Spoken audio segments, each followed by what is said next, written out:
Hey YouTube. So this is our first chicken coop. Most of our sheds and stuff, they've been recycled. We don't have a whole lot of cash to be putting stuff into. So what we've done is was an 8x8 shed, and we found it on online. Somebody wanted it gone, so the fair trade was we made it go away.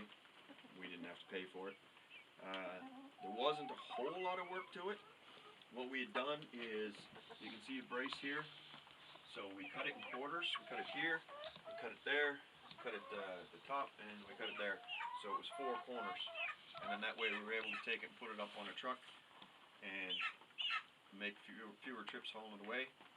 The biggest challenge was the roof. The roof was a nightmare. We had to get that back up, and it was extremely heavy. We actually had to build a mound of dirt on the other side of the building so that we could get high enough to push the roof up, and we had to get extra bodies. So the way this coop had started is we have our roosts here, and then we have this so that they can get up to the roosts up here, but it's movable. We'll just get it right in the way for now. And then we have our feeder here. So that's just a self-feeding feeder. That holds, I think, a little bit more than a bag. And we had some problems with our goats coming in here. So we took a piece of pipe and cut it in half, put some holes in it. And as you can see, the chickens have no problem getting in there. And on the chicken door, we also had to add some wood so that the goats couldn't fit in. Now, when they were first born, it didn't matter what we put in there. If the chickens could fit in, the goats could fit in. So we added a board here, and the bigger ones, they used to come in, stick their head in there, and just feed in the side. But once we put the board there and the piping, that seemed to solve the problem. Over here we have our nesting boxes. So we had 39 chickens, including the rose combs and the Polish that we had. We've lost a couple, and so they say that you need 1 nesting box for up to 7 to 14 birds, so we've got lots of nesting boxes that way. They're definitely used, as you can see. There's eggs in all of the nesting boxes. And that is possibly another broody mom.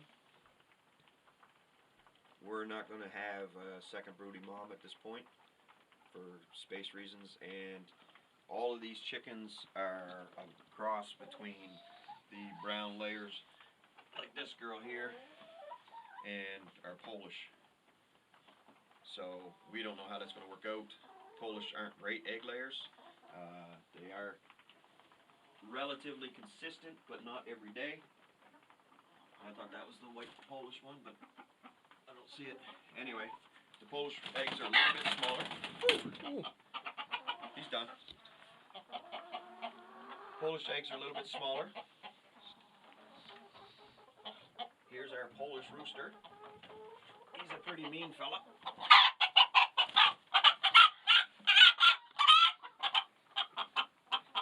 And he's got some pretty evil looking eyes on him. I don't know if you can see the eyes on him. We had a couple Polish, but they were fighting like crazy. So we helped a friend build a homestead. So we donated one of the roosters to them. But he's got a lot of ladies, and they're all well serviced. They've all got bald spots on their head because he's regularly servicing them.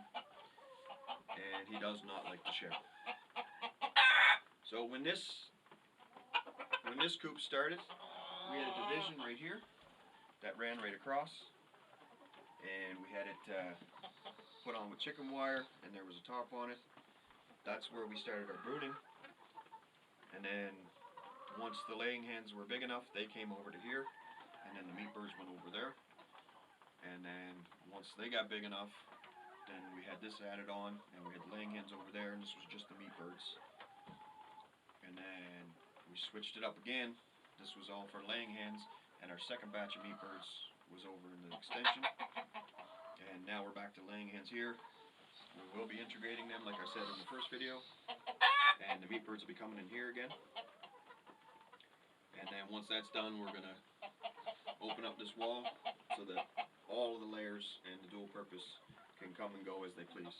So we've got a door over here, we've got a door over in that corner there, so they'll be able to go back and forth to the different paddocks. And we'll show you the paddocks, the chicken runs, as we come out. In the first video I had mentioned that we used sawdust, but it gets kind of cakey. If you look over in this corner here, because they can't scratch at it very well, it cakes up. This is a week. Like, we clean this out usually once a week, and it gets caked like that. So we're hoping that when we use the chips, that it's going to lessen that issue. So if you look out the door here, we've got our screen door. So when it gets hot in the summer, we open up the screen. And then we have a storm door right here. So if we get bad storms, then we'll close that because the wind and the weather comes this way. And this is the second chicken run. The barred rocks are out there now because there's a door here. So eventually it'll be barred rocks and laying hens if they all get along. And then they'll also be able to go over to the goat pen. And we'll show you the goat pen and the pig pen in the next set of videos. So thanks for watching. Don't forget to like, subscribe, share, and comment. And we'll see you next time.